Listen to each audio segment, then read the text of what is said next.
Hey everyone, welcome back to the NY Patriot Show. Live Saturday night. If you ain't got nothing to do, I highly suggest to jump in on this. Light one up and just think about a few things. I got my boy Headless Giant on again with me tonight. I think it was about 2 weeks ago. I had him on to discuss and try to figure out and decode the show OA from Netflix. If you have not heard that one, I highly suggest to go back and check it out. Like I was talking with him prior, what I really liked about that first episode is how he covered a few things at the beginning. And if you don't look at it with that slight view of things, I think you can easily totally misunderstand the whole show. Uh, so you may want to go back and actually listen to that before this, or you can listen to this and then go back, or whatever. I think that kind of like really sets the stage for really understanding how we're looking at it. And it Well, was done very well. Thank if you. you want, I could just go over it real quick. It's pretty simple. I try to make it as Okay. straightforward as possible. All right. All right. Well, real quick, let me just let me. I got the Headless Giant back on with me. If you want, you can let everybody know you don't have a show, but you do have Twitter, you have Instagram, and you've been on another show before. If you want, you can let everybody know about that. Yeah, I go by Headless Giant on Instagram and Twitter. And if you want to look me up, you'll find me there. You'll find a bunch of posts that you might find interesting. And real quick, the three things that I was talking about was first off, you're not a human. You are a human shaped donut. You've got a hole in your face and a hole in your ass. And materialists like to focus on the dough. But if you're a spiritualist, you need to be focused on the whole, because it's the whole that motivates you. It's the whole that gets you out there building. It's the whole that you have basically inside of you. If you look at how the human energy field works, it moves in the shape of a torus. So you've got a donut around your body, which is that hole again. Now that's important because it goes into another topic that I was hoping to cover. Second thing is that we speak two different types of language. We've got the water language. Water is always speaking to itself. Anything that flows like water, anything that flows like energy, is anything that has waves is communicating with itself. We speak the air language, which is a type of water language, but it's more limiting than just the pure water language. The third thing I talked about is how magic. The definition of magic is it is a illusion used to influence reality, right? And so the first form of magic that ever existed was storytelling. Storytelling is an illusion used to influence reality. And that's sort of what we're talking about here with the OA. It's an illusion used to influence reality. Now, how you let it influence that reality is either up to your conscious mind or your subconscious mind. And if you let your subconscious mind lead you around, you're going to have some problems with that. So, the news, storytelling, news stands for North, East, West, and South, right? So it's automatically, you should put it in that magic category, because what they're saying to you is this is the story we're telling you about your entire world. We're invoking the four quadrants. Very important to remember when you're Four watching the news, Towers. right? That's the four towers. You know, you ask any magical practitioner, what do you do first? Well, we make a circle and we invoke the four towers. And it's like, do you see any resemblance to the news when you do that? And they'll probably be like, well, yeah, I guess so. That means they're doing a spell on you. That's what's happening. They're making an illusion to influence your reality. So there's another definition I want to go over, which is, what is a god? This is not something they teach you about in Bible school, but it applies to every religion. And the definition of a god, this is really, really simple. It's a personification of a circle of influence. A personification of a circle of influence. So if you're a monotheist, if you're a Christian, and you believe there is one God, that circle of influence is the entire universe. You, as a Christian, do not believe that there is a man with a beard up in the sky who controls everything. That's just a personification of a sphere of influence or a circle of influence. Now you go to the pantheist. Zeus is the personification of the sphere of influence over the sky. And then you've got Poseidon. He's the personification of the sphere of influence over the oceans. And then you've got Pluto. Well, they called him Pluto. They didn't like to use his name a lot. That's the personification of the underworld. That's the sphere of influence. So what they would try to do with these gods is they would try to align themselves with the gods. Remember what I told you about being a donut, right? If you're a donut, that means you have a hole in the center of yourself. When you align yourself with a god, that god now becomes the center of you. Now, people, new age types, they like to say that, oh, you are a god. Unfortunately, that's like saying a bubble is the ocean. It's not the same thing, right? So they're telling you that you are the ocean because you're a bubble. Doesn't work that way. You're just a bubble, all right? But what you can do is align yourself with that God, put them at the center of your donut, and that puts you in alignment with their will, with that sphere of influence. So now that we've got that God talk out of the way, we can look back at the show and see what happens when she dies, right? She dies and she goes to this other place. She's meeting up with a goddess. She's aligning herself with the sphere of influence of death. And this death goddess is the one talking to her about where she needs to go and what she needs to do. This sphere of influence, you can call it energy, you can call it whatever. This is how the ancient people navigated their world, is by aligning themselves with these spheres of influence and looking out and seeing how they could be that God's will, how that God's will could influence them. This goes back to the angel talk again, because when you think about a circle, a ray that comes out from the middle of that circle would be an angle, right? It's an angle to the source. Angle and angel come from the very same source. So that angle, that angel is the messenger from the source. And oftentimes it's telling you how to align yourself with the source, right? So That what you makes me do is, think of Dark Side of the Moon's album cover. yup, I right. mean, that Absolutely. Light, rays, travel in straight lines. This is why they're always talking about the light in occultism. The light, the light.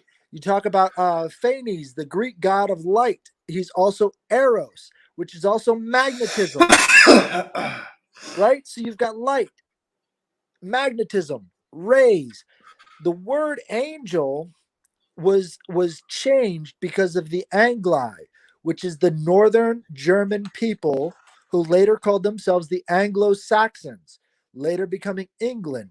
England is literally the land of the angels. And that's very important when you remember a guy named John Dee who created the mathematics that made it possible for the British Empire to go all around the world. And he created the Enochian language, the Enochian magic, by talking to the angels.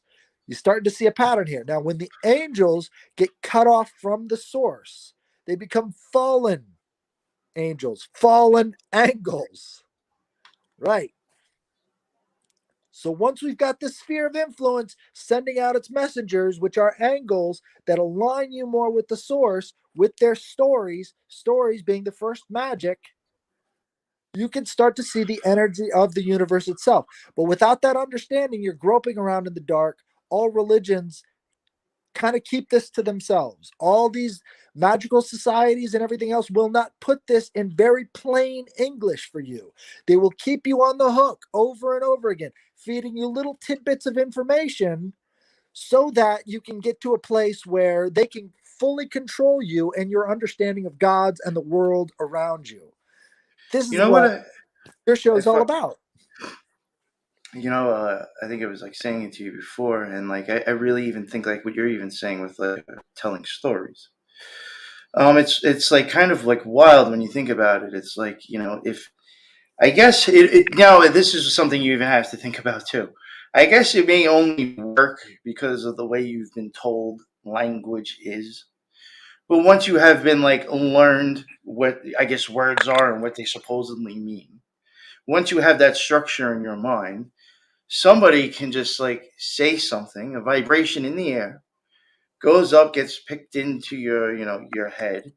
For all I know, just like you were saying before, the vibrations make go through the fucking water now too.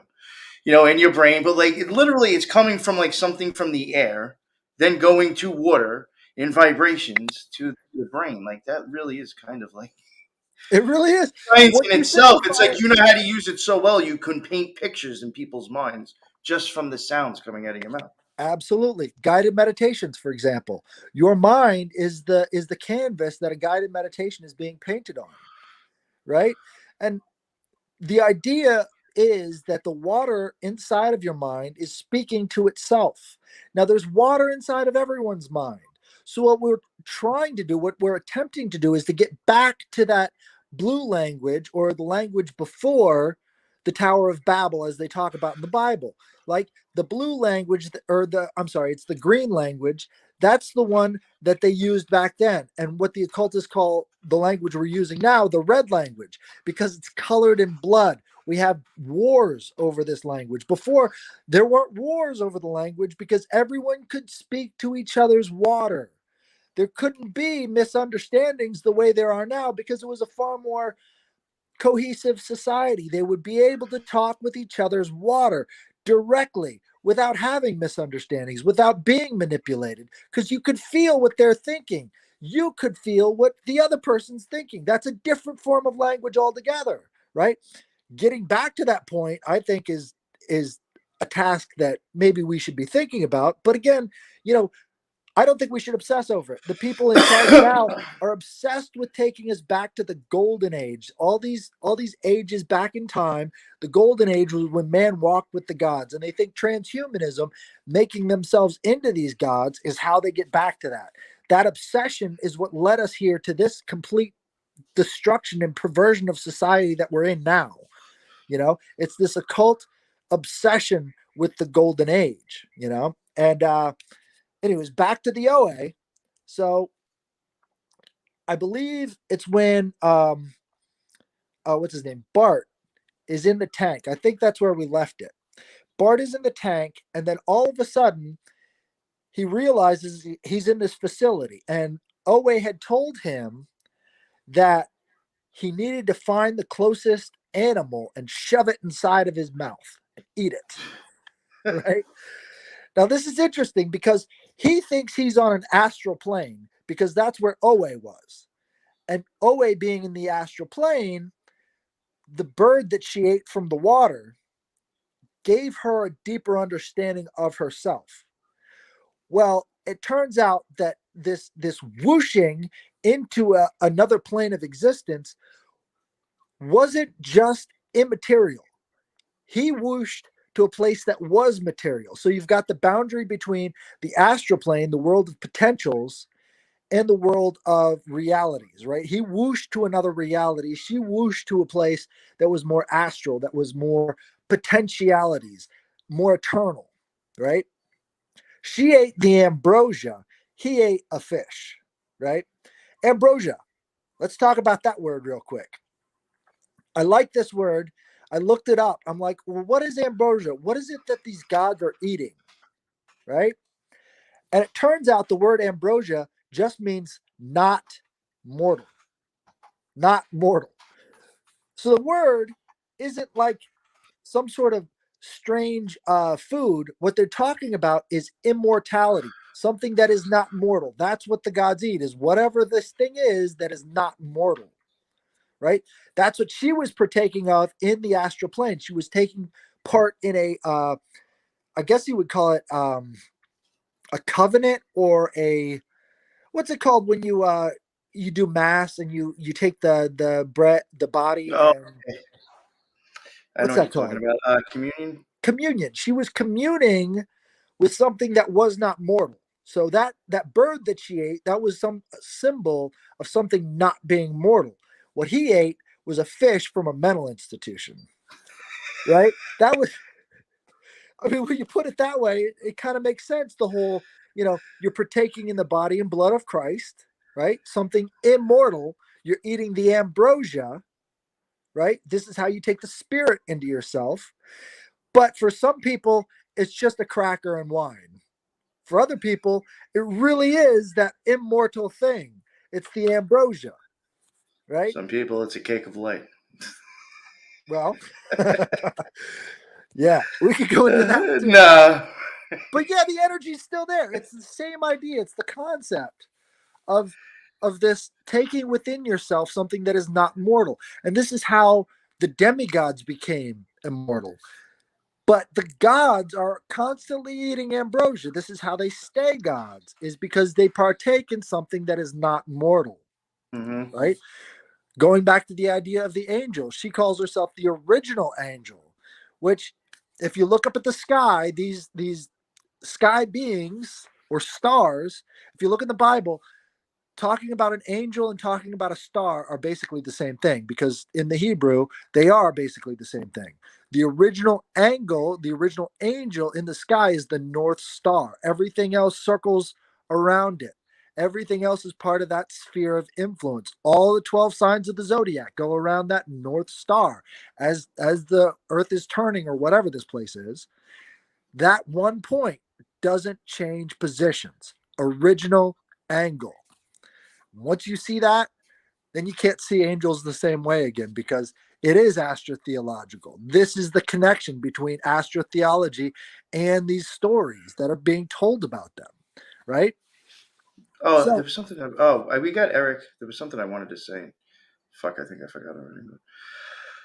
Eric was posting up to means the food for the Greek and Roman gods, ointment or perfume of the gods, something extremely pleasing to taste or smell. And then this sounds fucking slamming right now. A dessert made of oranges and shredded coconut. Oh, it sounds oh so yeah, good. yeah. I think So, it's because I'm stoned. well, no, I mean, ambrosia is a. I think they make like a Jello out of it. It's like Jello, and they top it with. Oh, it's good stuff. But the idea behind ambrosia. Real quick. Now I remember what I wanted to say. I'm sorry. I have offered wondered if she kind of plays like the maiden at times in that show, and I do know from like I'm recording a chakra series for the Occult Rejects, and the next one that we're recording does have the heart chakra in it, which is grain, and I could maybe start to try to associate that with Netzach, but and even inside the book itself that I was reading.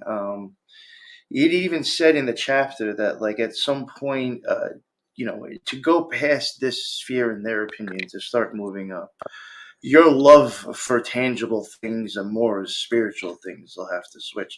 So it's almost like he chose the fish, which was here in this world and very tangible and realistic, and she went for the spiritual food instead, like you said. And that's kind of almost like what I was getting at, like just read last night in the book that I was going through. It's very much the same thing that I think you're explaining here. Yeah, and exploring these different ideas of astral realms versus real versus astrally projecting, and looking for the real versus the unreal, looking for the potentials. This idea is at the core of the heart of what it is to be a theology, right?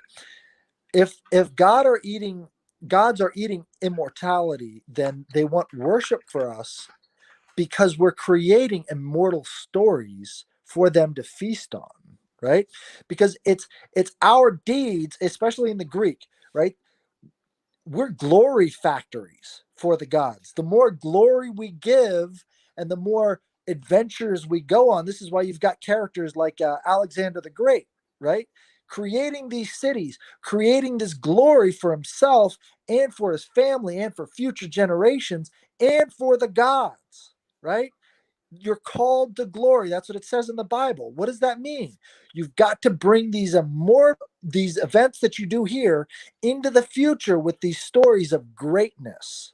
That's the first magic, right? You're starting to see this ambrosia thing start to look a lot like worship, a lot like the things you do in this life, the things you do as a mortal rings true throughout all of history in terms of glory. That's what they're looking for. They want you to bring glory to them. Now, in today's modern concept of gods and Christianity in particular, they don't break down what a god is, because if they did, it would make the religion a little less powerful and the individual a little bit more powerful.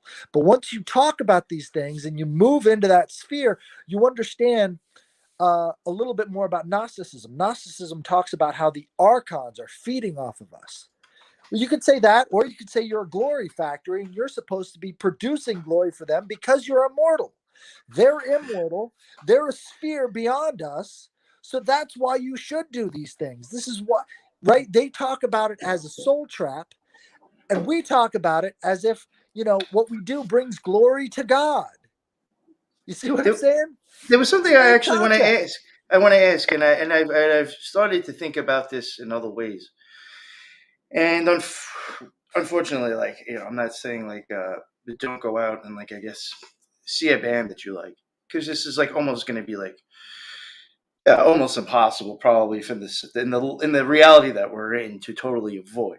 But I have wondered even in itself like is me going out and then like expending my energy and my focus at work to get this green thing that has sigils on it to now go and purchase a ticket to go see some famous person somewhere doing something.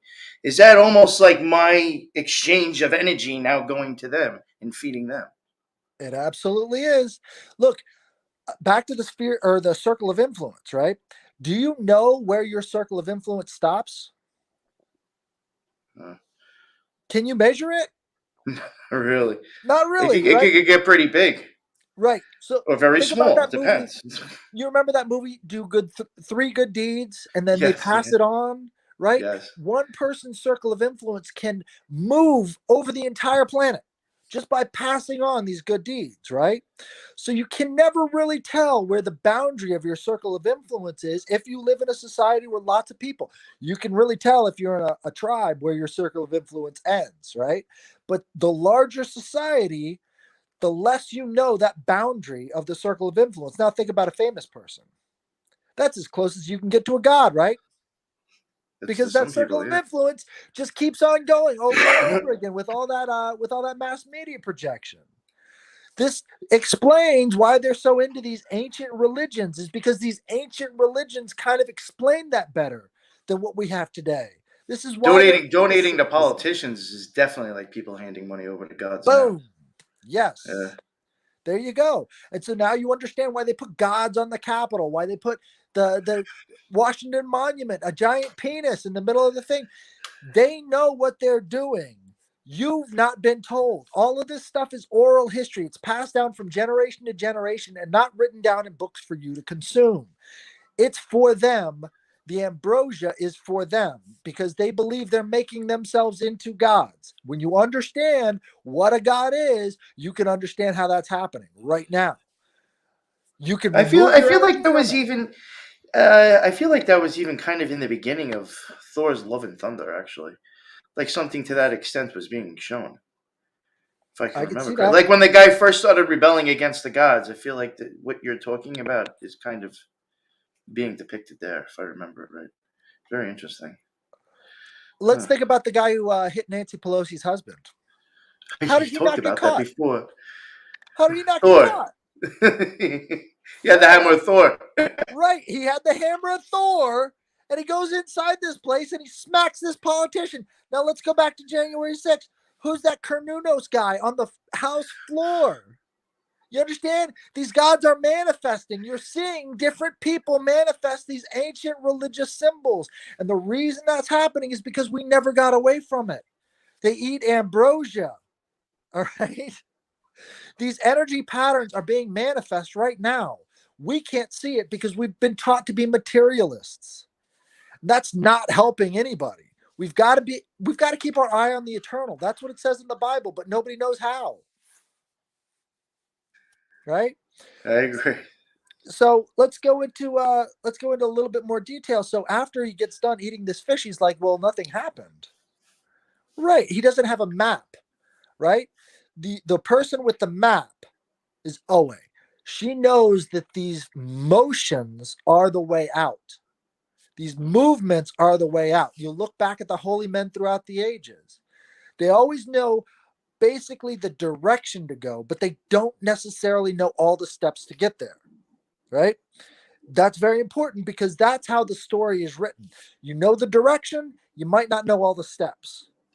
The map is not the territory. So when you're reading the Bible, you have to be very aware that it's giving you a direction. It's giving you a course. You've got to stay on that course so that you can reach your destination, right? Yes. That's the key. Knowing the destination isn't part of it. This is why they say it's the faith of a mustard seed that can move a mountain. Mustard seeds are very, very tiny. Once you know that course, though, once you know what happens from that mustard seed, you get a tree, right? You get a massive tree. The mustard tree is huge. That seed has the DNA, has the genetic code for that massive tree. That's the course. That's what they're telling you. All you need is the blueprints, and you can find your way to the destination. How many of us have that kind of faith? Probably not many. But that's the key. That's the key, is to have that kind of faith. You know what I've thought of too. Especially when getting into angles and talking about light.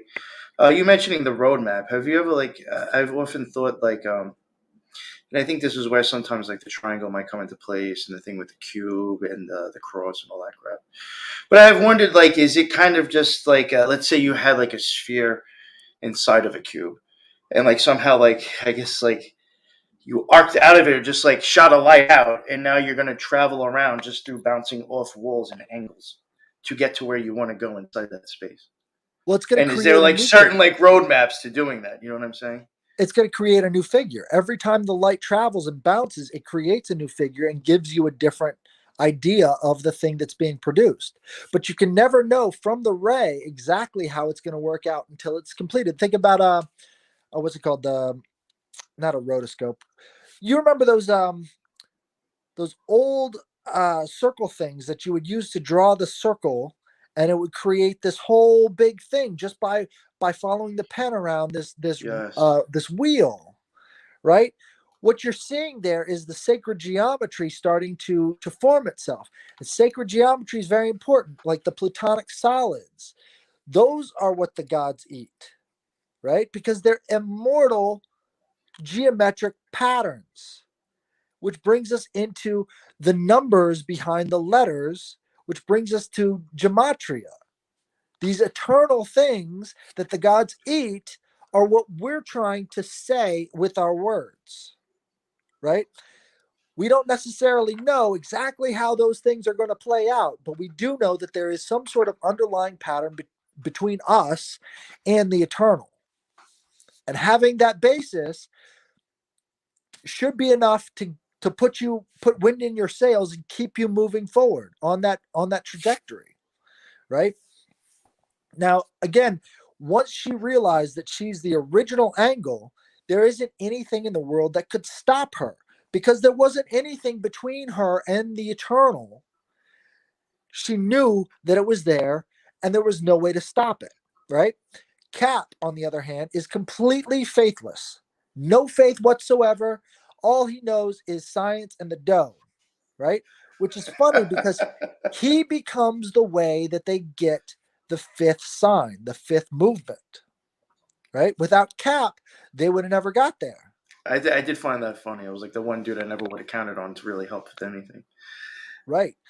He gets real close to being destroyed by that cop.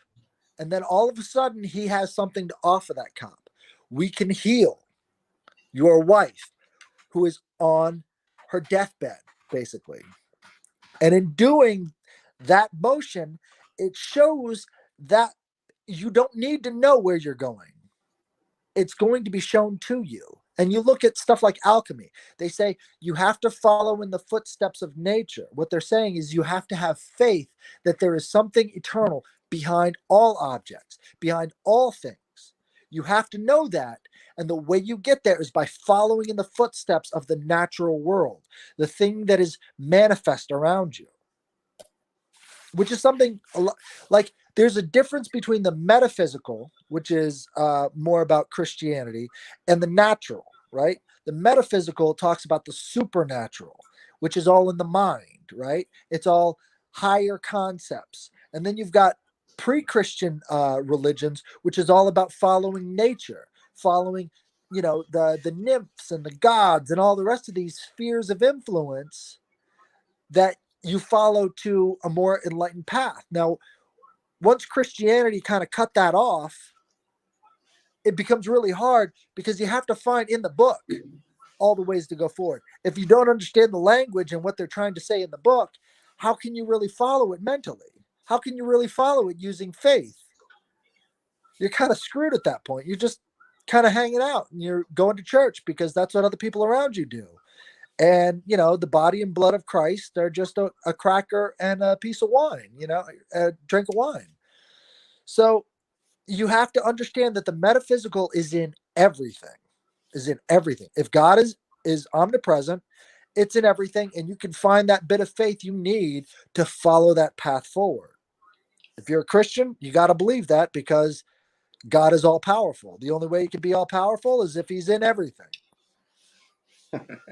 I mean, it resolves so many contradictions when you understand the spheres of influence. And That's sometimes even what I think a lot of the lower tree really is. On the Kabbalistic tree of life, I think a lot of those lower spheres are just showing you influences that have put you into this body that you're in now. bingo. Now that's And you have very to break important. out of them. Each one of those circles of influence are represented by what? Gods and angels. You see what I'm saying? They put it But in and then the symbology. funny thing is that if you look at the tree, all it is like if you look at the spheres and then the lines, all it is a bunch of angles in spheres. Angles and spheres. And it works together. Now, when you show a normie a Kabbalah tree, they're like, what is this? You got to go deep into it before you even realize what they're talking about. How these spheres of influence actually affect your way of life. And you have to actually practice it to start seeing it in all these things. You're not going to see something you're not paying attention to, right? This is okay. You know how meth heads start to see shadow people? Yeah, yeah. Well, those shadow people, they think they're hallucinating and they won't tell to just anybody. They're always talking about it all the time with their other meth head friends, but they won't Yeah, tell you yeah. about it, right? Because they think they're going nuts. The fact of the matter is, the chemical itself is starting to draw a wedge between them and the reality around them. They're not hallucinating, they just don't know the nature of reality, right? So being able to draw that wedge gives other beings in other different frequencies of reality a way in. And they're like, well, I saw it out of the corner of my eye and it just disappeared. I thought I was just hallucinating. I don't know if we said it last time, but I even think people that are deemed mentally ill are just experiencing that as well. Absolutely. And in a certain way, you've got the doctors in these mental hospitals, which again, go back to the show. Where do they end up in the second season? In the fucking mental hospital. I mean, who wants to actually like if that stuff is true? It's like who wants to come out and like start labeling people as like I mean, technically, you'd be saying that they're gifted in a sense, so that's special. Like Right. it would almost be like starting X-Men.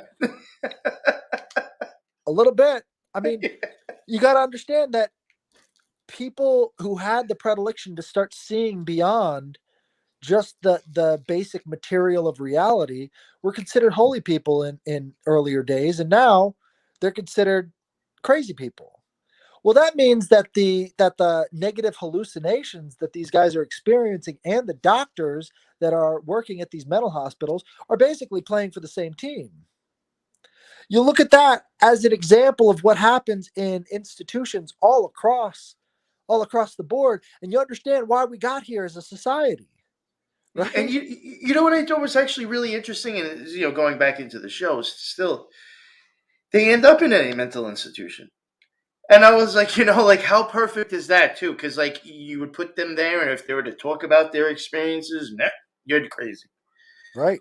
But like, and it really did make me think, like, well, what if they're not? Like, This this goes into the Kelly Pope idea, the Kliptoth, as some people call it, the husks that they talk about in the Kabbalah sphere. Now, when do the spheres of the Kabbalah become husks? You have to remove all meaning from those spheres. And you've got shows like Stranger Things, right? Where the other side is a world without meaning. It's all the things that we have here, but there's no meaning attached, right? None of it has any meaning. They go into the Kelly Pope, right? That's the idea. In the second season, the first thing that happens with that detective guy is that he finds this house, and it seems like it's devoid of all meaning. Things have lost dimensionality. Things have lost, the standard meaning that are ascribed to this form that we're in now. That's an example of a Kelly Pope. And you've got all these shows. Like, I think it started, for me at least, recognizing this stuff. It started with the Langoliers. Did you ever see that made for TV series, The Langoliers, where they go into the no, future?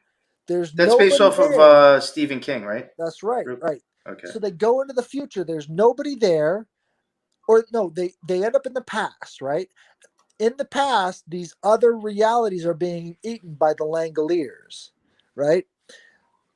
So the Langoliers are basically the cleanup crew. So after everybody's gotten done with this place, it all gets chewed up and eaten by these monsters who are basically the trash men of of reality, right? So the trash men of reality eat this place that is completely devoid of people, devoid of meaning. Well, I think that has a much deeper conversation, because without people, what are we?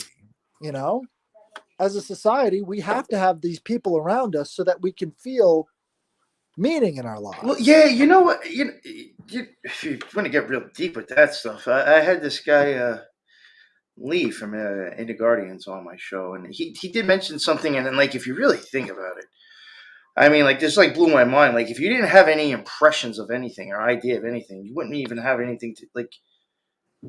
What would you be? Right. It goes back into Plato's cave, right?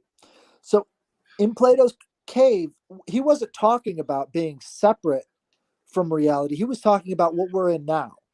You're being shown images that people claim are reality, but we really don't know because we're inside of a cave. This cave right here, up in our heads, that's the cave. Everything that comes into Plato's cave, everything that comes into our reality, is going through our eyes, going through that hole in the cave. You remember last time I was talking about how, there's a cave and there's a fish slapping his tail on it.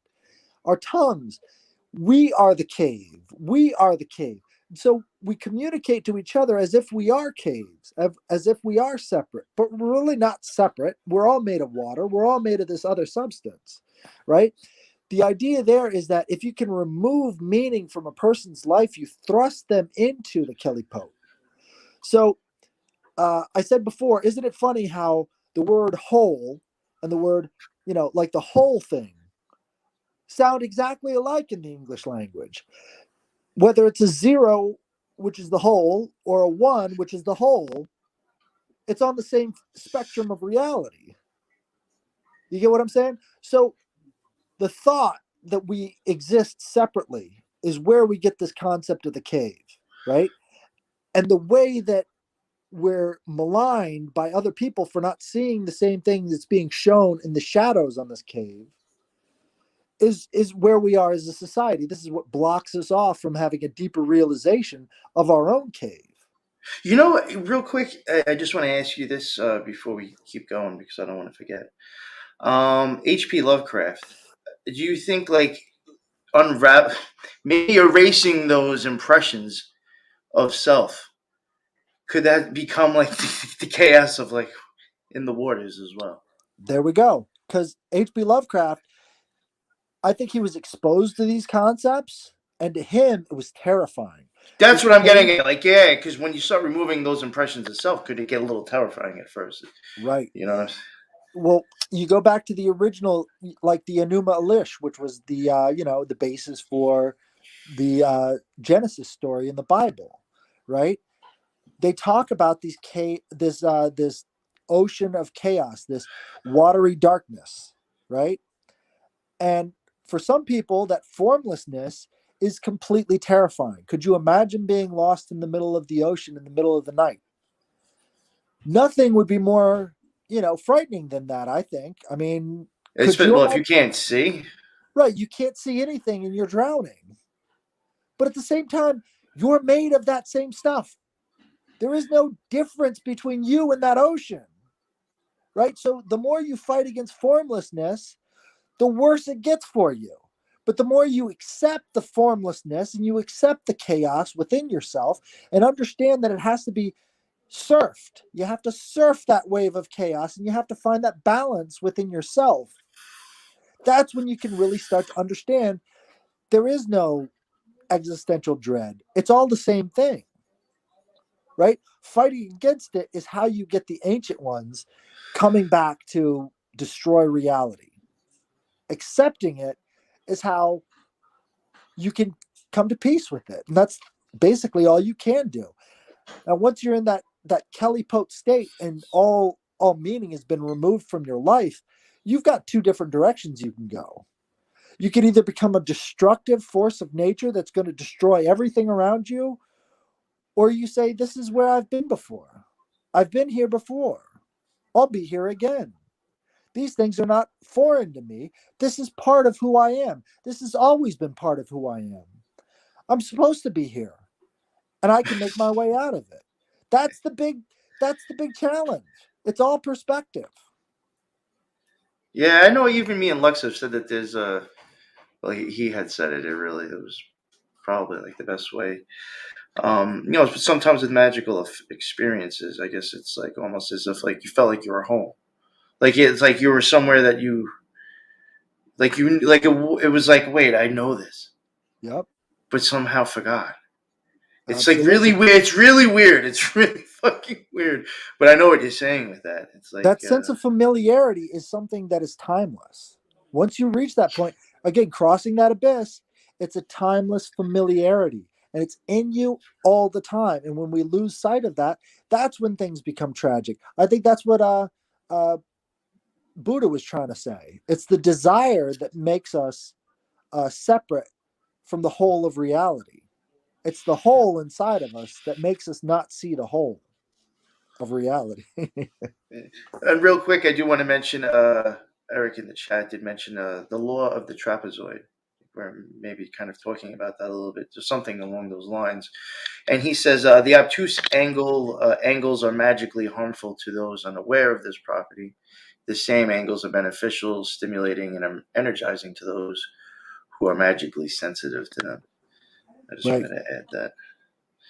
So It's that perspective that changes. And again, when you're looking out through your eyes, you're creating an angle, right? You've got that field of vision. That field of vision, if you're looking for something, you're going to find it. If there's no way that you can see that thing, you're never going to see it, right? It's that perspective that changes everything. You can't find your keys in the morning when they're right in front of your face. It's almost as if you're in a different dimension of perspective. And dimensionality is a very interesting thing too. It talks about Cartesian planes, right? So you've got Rene Descartes, the mathematician. He created Cartesian geometry, which is where we get the x-axis, the y-axis, and the z-axis, which would be the space that we're moving through.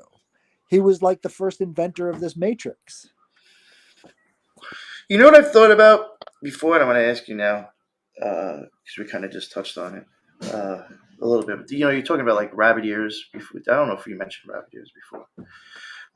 No, I'm thinking you mentioned the tunnels, caves and stuff, and I started thinking of down the rabbit hole, stuff like that. Um, you know how like sometimes people will like do that, or like they have like the rabbit ears, I've often thought it could be like a very multi-layered thing, or it could be different meanings, but all deep. I have often thought, like, could that be like maybe going back to Jacob's ladder? But I have also wondered, is that even simply like your eye sockets going back into your brain? Well, Jacob's ladder is interesting, and I wanted to put this out last time about the omphalos, right? Because Jacob, uh, he slept on a rock. They call it Jacob's pillow, and that is one of the most holy places for the Jewish people. Is Jacob's pillow, right? His mind was on top of the rock, which connected him past, present, and future to a superstructure of reality, right? Because all rocks do that. It's eternal. Back to the ambrosia thing, right? Well, the Greeks had a rock too that they call the omphalos. Now, the omphalos, the navel of the world. That rock is what Gaia, no, it was Thea gave to Kronos instead of giving him Zeus. Because as you know, Kronos was eating all of his children. Time was eating all of his children, right? And what she gave to Kronos was this rock wrapped in a cloth, and he ate it instead of eating Zeus. And Zeus was able to grow up, mature, and come back and cut off the junk of Kronos again, degenerate, create a fallen angle. All men have the angle, right? We have the 90-degree angle that is generative that creates life. Again, talking about the angles and angels. So when they're talking about angles and angels, that should be a good indicator of what's going on there. The Greeks were spermicists, so they believed that all life originated from the male energy, right? Well, I even think like a lot of times, like when you see like circles and cubes, Yep, I think that is like showing you the feminine and masculine actually, and the cube is the male because of all the angles. right. The So women got this the curve. that's true. I mean, you look at it. Have you ever gotten a comic book, How to Draw Comics? Have you ever seen that? As a kid, I think I might have had something like that actually. Right. They teach you how to draw female figures by adding angles, right? And the more curvature there is, the more feminine, the more angular, the more masculine. Again, like it's right there in the basic forms that you get in basic art class. Like you could, I took a form or a figure drawing class in college, and they're like, well, when you're doing the masculine figure, you've got to make it more angular, right? This is one of the things that they teach you very Chiseled. first thing. Yeah, chiseled, angular, and you look at it in the shoulders, you look at it in the head. All of these things are much more angular because the angel, the generative force, the ray is more masculine. The curve, the cup is more feminine, Uh, right? And it's right there in the basic geometry, in the ambrosia of the geometry. And when we go into sacred geometry, those things are very important for the rest of society, the rest of everything. If you're not seeing it, you're never going to see it. If you oh, are something seeing that it, something that kind of reminds me of something I did want to ask you, and wondering if it had like any geometry to it or something to do with like the numbers. I may have mentioned it to you last one. Sorry if I'm repeating myself. In the show, she had a specific amount of people around her too. Stuff. yep. I was wondering if you I'm thought not that good that at was like. I'm not good at gematria. I need to get better at it. But I think having the 5 and the 1 in the middle has a lot to do with this heart chakra, right? Because the heart chakra is the center of the other chakra points, right? So you've got 3 above, 3 below, and then the center again. It would have to do with the donut idea, right? So you've got this auric field of energy around you that makes a torus shape, right? And in the very center of that is going to be the heart chakra. That heart chakra is going to guide you of where you're going. If you're aligned with the deity, if you're aligned with that circle of influence, the center of that circle of influence is going to be right in the middle heart chakra. If she's the OA, then the 5 around her would be the vehicle of opening this portal, right? And in the second season, the vehicle of opening this portal became these little tiny machines, right? That has the concept of this transhumanist idea. Anything we can do, we can make machines to do. And so I think that's really the direction that they were trying to point you in, is like, we're going to make machines that can transfer us between these realities like nobody's business. Yeah, when They when might I saw already that, I do was that. like, "Yo, that is genius." I was like, "I'm surprised I didn't even think of that." I mean, Oh, it's kind of like you're saying it is like cheating, and like yeah, it could fall into anybody's like hands at that point that don't even know what they're doing and can't appreciate the experience. But like, I was like, "Damn!" I was like, "I never thought of that."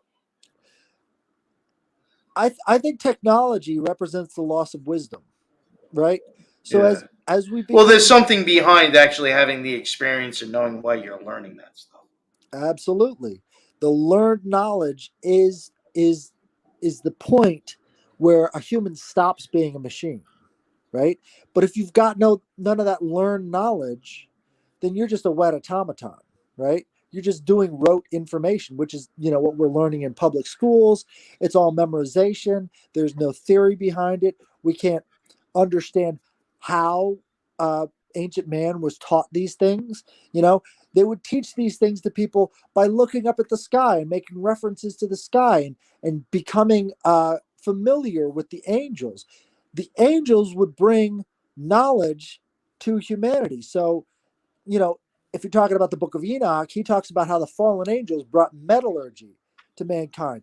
This is a way of learning knowledge that is very different from what we do today. They would summon spirits, and those spirits would give them the knowledge that they would use in their metalworking. Well, we don't do that today. It's all rote memorization.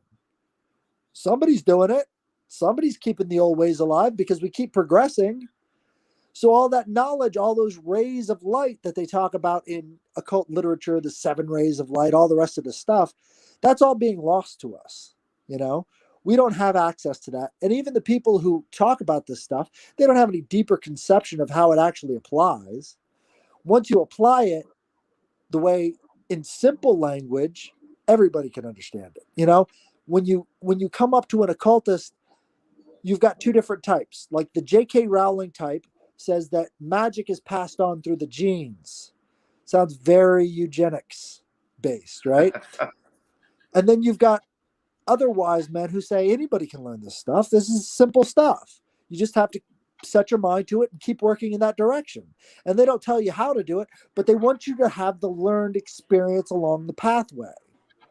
I think we're at a point now where, if there is a college of light, they've dropped the ball, because it needs to be simplified. It needs to be given to the people that they can experience it firsthand. I'm trying to do that. Nobody tells you what a god is. Nobody tells you what a human is. Nobody tells you what magic is. They just don't give it to you. And the reason they might have done that in the past is because they wanted you to have the learned experience of finding this stuff out for yourself. But look at where we are as a society. It didn't help. People aren't going down that path. They're going down the technology path. Well, look how well convenience with technology has gotten us. Right.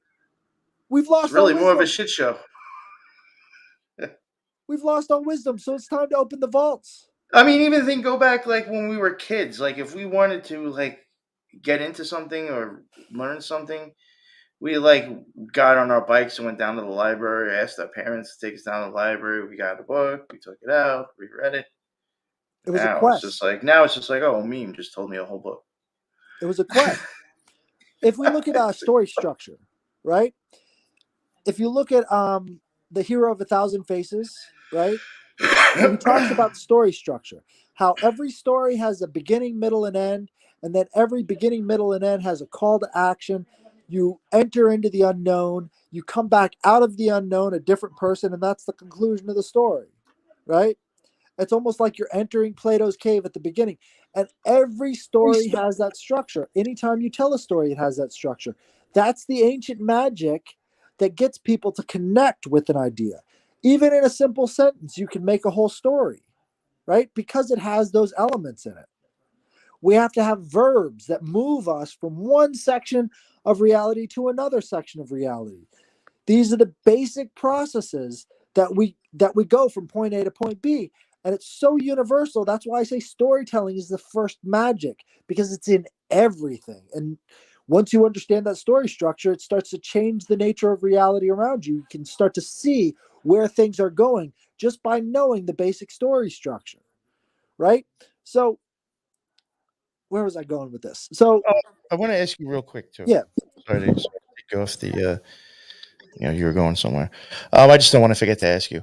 There was things in the show that had made me. It's something that I've actually believed for a while. In the show, you do kind of see the idea that you could jump from one line to the next and kind of just sacrifice where you were previously. right. Stay there. I mean, I have wondered, like, sometimes when we get like these weird deaths that always, then get pinned with like 100 conspiracies around them. Could it almost be something to that extent? I mean, do you think that's Let's possible? go into the mandala effect, right? Because I think that goes along the same lines as what you're talking about. These weird deaths could be a jump from one reality to the next, right? The mandala effect, in my opinion, is a merger. So let's say we've got the multiverse theory, where every decision creates a split in the multiverse. You chose to go this direction. The rest of reality might be moving in this direction. You know, you know what, and you know what? Why I'm even thinking this is because, like, in my mind, I'm like, what's like really fucking sad and pathetic is that like everybody thinks that like, oh yeah, we got the Clintons' number now, and it's like they're probably sitting home laughing, knowing what happened to these people, and they're like, yo, they think we killed them. That's so fucking funny. Right, They're so stupid. Motherfuckers are jumping timelines and they think we're killing people. Like, right. that's probably the real legit truth. Well, And at then this point, people think, oh, we got their number. Like, you're so fucking far off. it could have technological implications. We don't know what ancient technologies could be used to jump timelines like this. But at the same time, there are some people who remember the Berenstein Bears as the Berenstain Bears, right?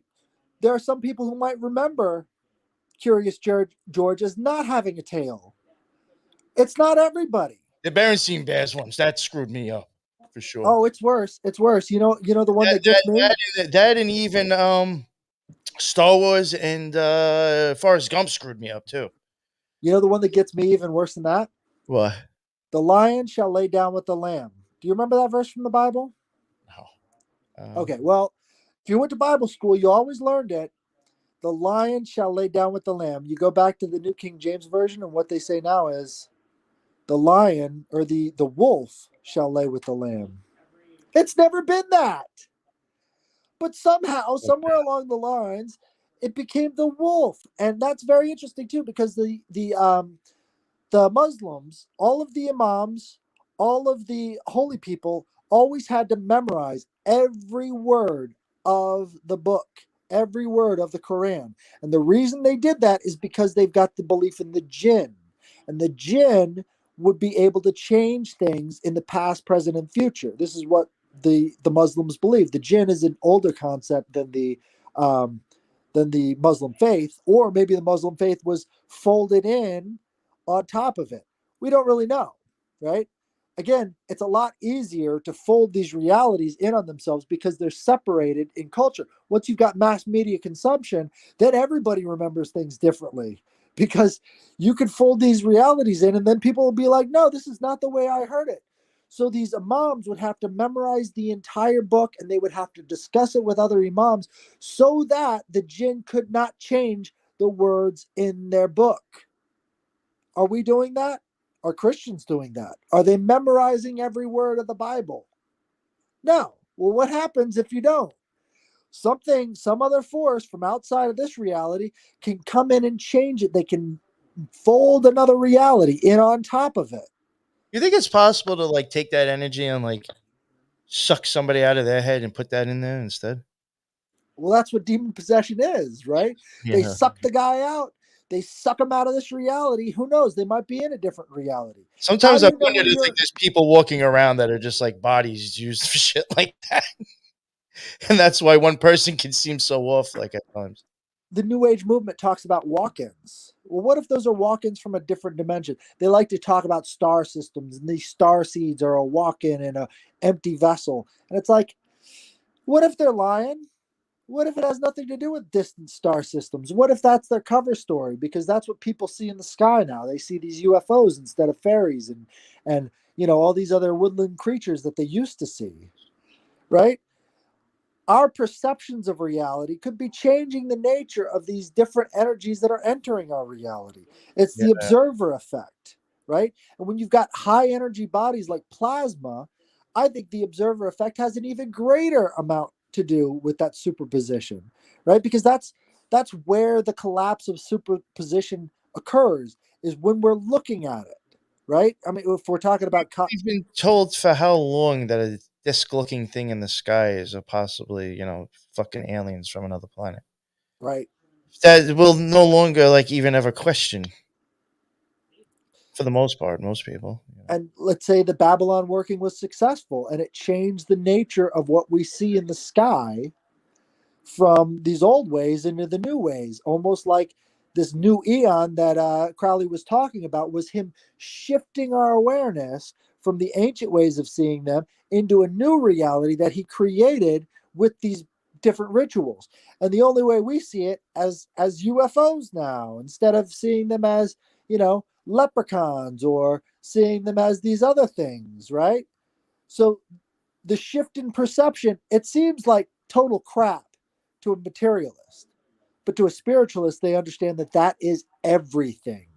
How you see the world is everything. And if you could shift that perception just a few degrees from a leprechaun to a UFO, that could change everything. That puts your awareness on a completely different path. 33 degrees. There you go. There you go. That's interesting. But Yeah. that's the thing about these motions, about these movements, is they're able to shift and go between these things. What they're talking about is the magic. The motions create an illusion that allows them to bridge between realities. Back to that definition of magic. That's what all ritual magic is. It's a ritual that allows you to create an illusion that bridges you from one reality to the next. And instead of saying it that simply, they create a whole story around it. We're doing that every day. Our choices bridge us from one reality to another. If we're unaware of those choices, if we're running on autopilot, we're going to end up wherever somebody else wants us. But if we can consciously shift our reality in our heads first, you can do this with affirmations. You can do this with the spoken word. You remember the word abracadabra? I speak, therefore I create. That's what they're talking about. It's that simple. But you can't break it down in those terms because then you lose control. People are able to do that whenever they want to, you know? And that's Yeah. the scary thing for the elites, is what if people could start bridging their realities and go where they want to instead of where we want them to be? Crowley didn't want that.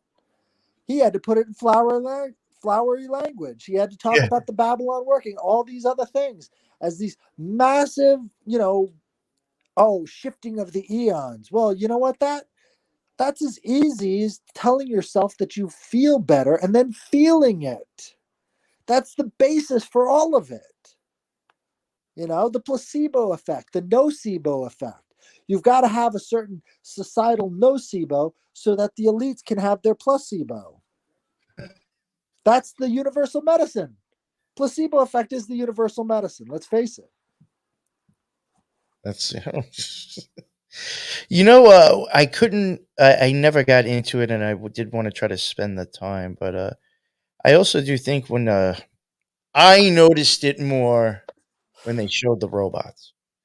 And I don't know if it was because of the way the robots were shaped, but there was times where I swear I did see some LVX formula going on. Yep. There was a time where the robot looks like a scorpion, and that Scorpio is Yep. used in the LVX, and there was like one or two other things that I noticed, and I was like, huh. I was like, I wonder if this is even like ripping off stuff from actual rituals. They actually were. Yeah. It was they're putting it on a subconscious level, right? They're not putting the motions directly into any one ritual. They've got fillers between the different motions, and in doing so, they're manifesting what all those other magicians have put out there, is because it's absorbed on a subconscious level. That's Yeah, very important. yeah. There was things. Now I remember other. There was a time where they cover their mouth. I mean, could that be considered like the sign of silence when you're doing the sign of silence? And then like there was even a time. I don't know if he had his mouth covered. He does something with like the Yep. eyes again, and there is a part, and you go like that. So I'm like, are they showing things from the LVX formula in this ritual that they're doing or whatever? Absolutely. And those are before the LVX formula. These are parts of rituals that go way, way back. Right? One of the reasons why I chose the name Headless Giant is because of the headless rite. I don't know if you've read about that, but in the headless rite, they go back to a Greek papyri, which is the basis for a lot of the ritual magic and the Golden Dawn and all the rest of that. The Greek papyri is how the Greeks would cast their spells, right? And in the headless rite, they talk about the god above all gods is this headless giant, right? And when you think about it, what they're talking about is humanity and humanity's perception. We're born without the ability to know where we came from. We're born not knowing where we're going. As a whole, we are a headless giant, right? And what magical workers and what empires have always tried to do is to screw a head onto the giant. But we learn by doing. We've got eyes in our hands and ears in our feet. We understand through intuition. We go where our feet take us. We learn by doing. And that's what I got out of the headless right? Which You know, is, I, you I want. know, very magical. I also want to add this. Why this was another thing that made me think it was almost ritualistic. There's even I just want to read like some stuff that I've come across in Libra O, which is Crowley's book that has the LBRP and the hexagram ritual, and might even have something else in it. The greater pentagram, the greater hexagram, it has all that in it. It does get into a point where he talks about like when you were like charging the directions. When you draw your pentagram or your hexagram and you go to charge it. Um, it does like say to the point to where it's like breathe in deeply through the nostrils, imagining the name of the God desired, entering with the breath. Let that name descend slowly from the lungs to the heart, the solar plexus, the navel and generative organs, and so to the feet. The Yep. moment that appears to touch the feet, quickly advance the left foot about 12 inches, throw forward the body, and let the hands, drawn back to the side of the eyes, basically going out like that, shoot out so that you are standing in the typical position of the god Projection. Horus. Oh, Horus. I think that might be talking about like the sign of silence, possibly. Oh, no. Sorry. I think like that. They call it the god Horus. But blah blah blah. But it eventually gets to it is a sign that the student is performing this correctly when a single vibration entirely exhausts his physical strength. It should cause him to grow hot all over, to perspire violently, and it should weaken him that he will find it difficult to remain standing. My opinion, when you're watching them do that for an extended period of time, you see that happening just from the sounds and the breathing games that they're playing as they're doing their thing. Absolutely. Yep. I saw the same stuff, just wasn't in speech. Well, in that formula that he gives, what he's literally saying is you're taking all of your mental energy and you're driving it into the ground. You're driving it into the ground. Now, how did Tesla light up all of those light bulbs away from the generator? He used the frequency through the earth, right? That's exactly what they're talking about in that ritual, right? You're taking the name of the god, which is the essence of it, you're moving it through your body, collecting energy, putting it into the earth, and then doing the sign of projection out of the body so that it reaches the ends of the earth, right? It's that same idea. You're using the earth energy field and you're charging that earth energy field with your intention. Everything that can be done electrically can be done within the body. That's what's happening. You're aligning yourself with the earth and you're putting it out there and making it real. That's what he's talking about. Now, this charging idea can also be done with singing, right? So as you're making a sound that goes up like this, what you're doing is you're raising the energy up from your feet. And as you go down, down, down, down, down, you are actually drawing that energy back down, and you can feel it moving on the spinal column when you make those tones, right? So if you are a magic practitioner, the way you can feel that energy moving up and down your spine using those frequencies will give you a good idea of whether or not you're charging your spell correctly. So if you can use that as either a practice or a method of understanding those energies as they're moving through your body, you're going to find that you're going to be a lot more successful in doing so. This is why certain songs have certain energetic uh, reciprocation with different gods. This is why you sing to your god. This is why you sing praises to your god. You're creating something that is eternal for them using these basic operations. One time I did mention, I'm sure prior multiple times. I don't know if you've ever heard it though. Um, talking about this and going down, I just find this very familiar with an experience that I had. I did say one point I was like doing some like I was doing a ritual and I decided to do like the middle pillar in the middle of the ritual.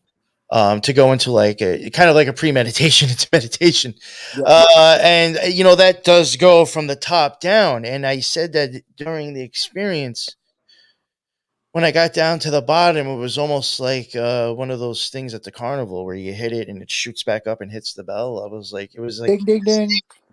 when I went down, all of a sudden, like it's like a rocket launched off, and I was like somewhere else. Yep. But it was really weird because like I felt it just like come up the middle of me.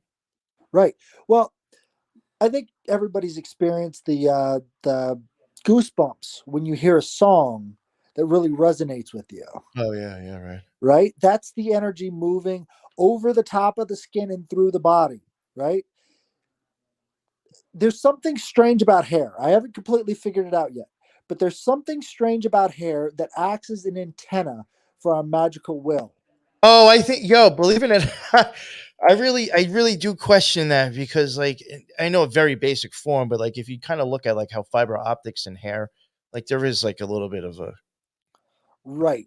I think there's something about the crystallization because hair is a crystallized form of a, a ubiquitous molecule, right? So in bugs and fungus, it's called chitin, right? You change the form slightly and it becomes cellulose. You change the form just slightly, and then in mammals, it becomes fingernail stuff, keratin. Keratin, chitin, cellulose. It's universal in life, right? Everything that is alive has one of those forms, either chitin, cellulose, or keratin, right? The stuff on our heads, that's keratin. The stuff on our fingernails, it's keratin.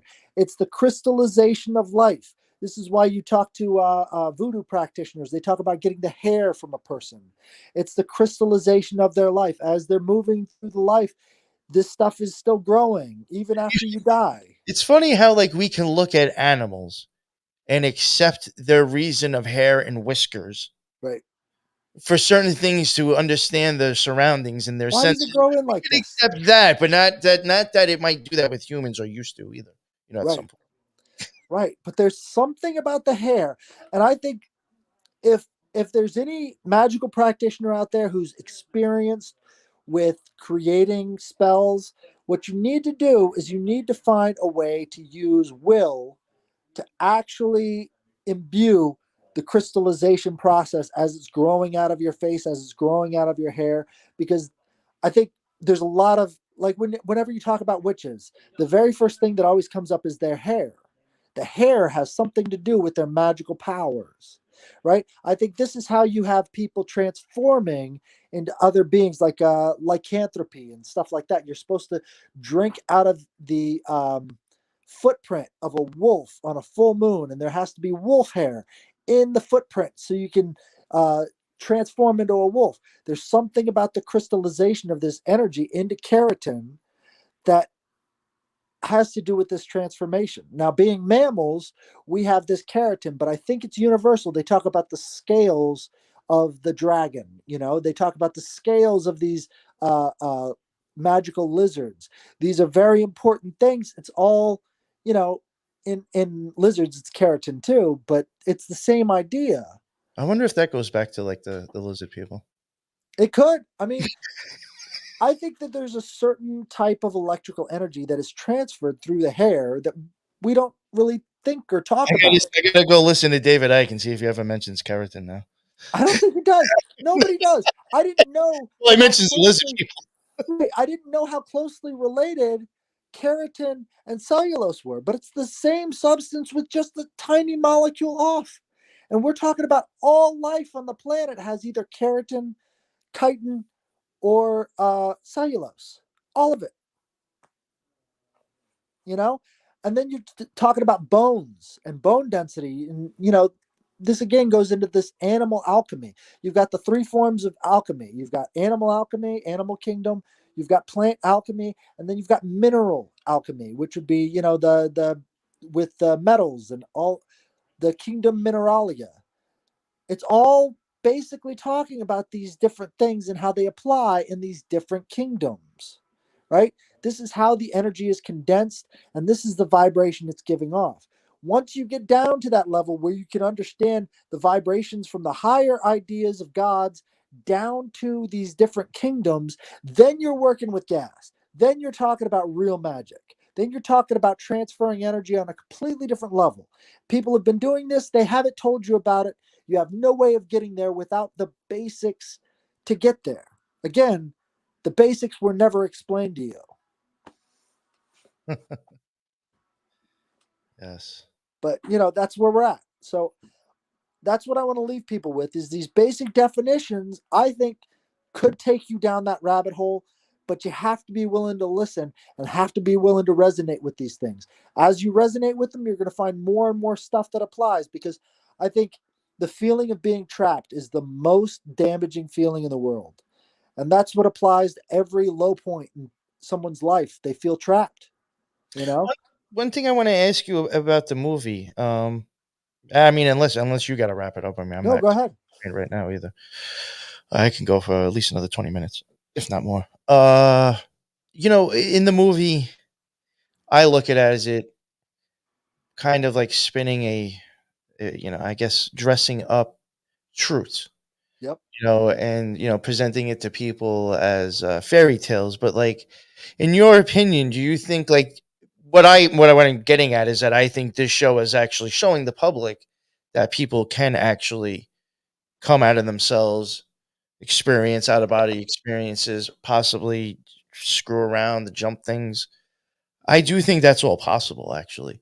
So, do you think that stuff's possible, and you think the show is just like showing through actual reality, but painting it differently for the masses to just I be think moved by? it's a subconscious initiation. When you're watching it, subconsciously you're absorbing that reality. And by doing that, you're also empowering the people who made the show. You're empowering the people who use the same systems of magic that are exemplified in the show.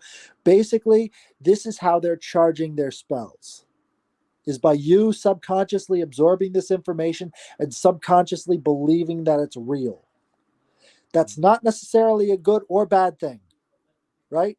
What it is now you have a key.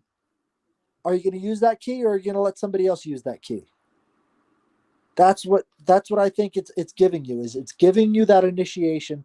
I think what we're going through now with all of these negative things happening all around us is they're turning the key for themselves.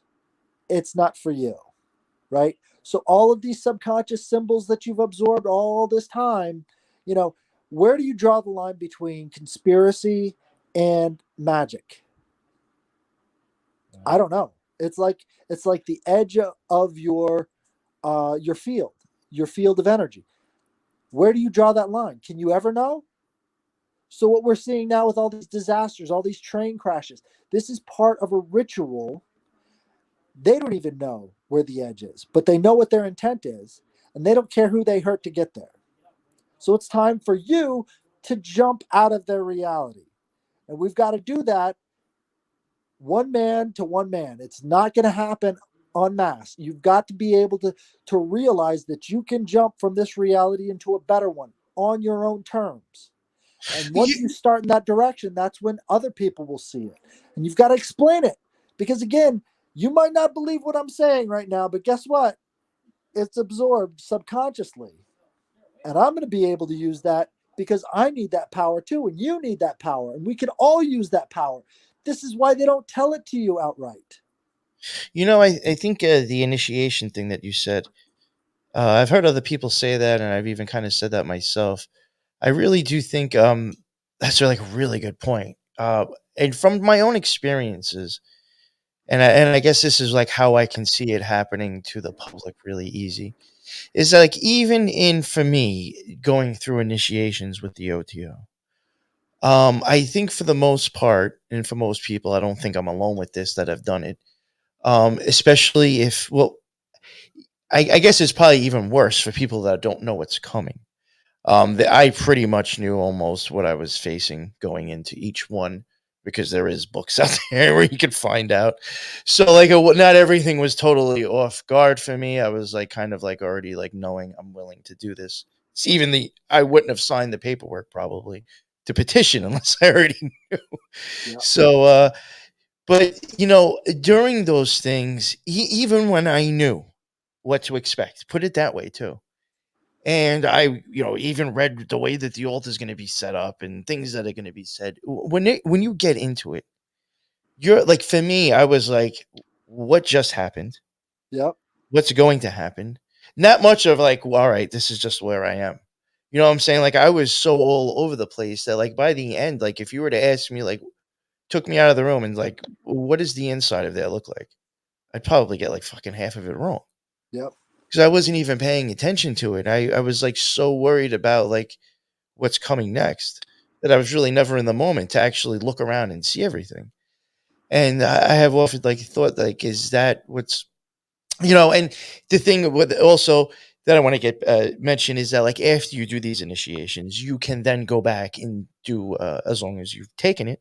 Let's say for the first, if you take the first, you can go back and watch other people take the first that are coming in. So when you go back and do that, sometimes when you go and sit there and you're on the side, you're like, oh wow, like there was a lot of stuff I forgot about, a lot of stuff I didn't see, and now like sitting on the sidelines, you can actually see it, and it can actually even mean more to you now because you're actually really seeing everything that's going on. I often wonder, like, is that kind of like what's going on now? Yep. With stuff that's like in the media and stuff out in the streets and the news, it's like, are we being magically initiated? But the thing is, it's like we're just seeing it from the wrong angle. We're like, we're me again. We're like I'm in the middle of things, not really knowing what's going on because I'm all over the place and Well, not seeing it for what it was until like way later. initiation is the definition of a liminal event. On one side, you're one person. On the other side, you're a different person. In the middle is that initiation that takes you from one reality into the other. What they're trying to show you is that this initiation moves you from point A to their point B. And this is one of the things about the Freemasons and the 33rd degree and all the rest of the stuff is that they want to transform you into part of their hive mind. And the only way to get from point A to point B is to have you initiated into their ceremonial ritual. From that point on in your lifetime, you can never become uninitiated. Yeah, I think even like I remember one thing that even caught my attention and made me even wonder more of maybe being misdirected by accident. I'm not saying it's being done on purpose. It could be whatever. Maybe I'm just looking at it the wrong way. But there's times in some of the initiations where they'll tap certain parts of your body.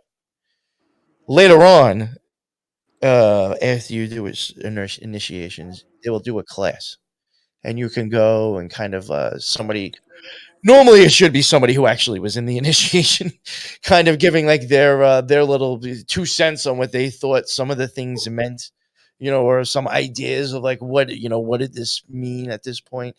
They'll touch on that, and one person did mention, and then like once they said that, like it was quite obvious when you think back to other ones. The places where they're tapping was literally to activate those chakras, or to at least bring attention to that area.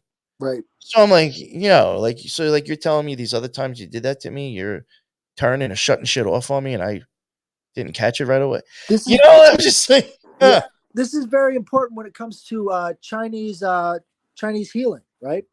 It's all about tapping certain areas and bringing energy in key into that area, right?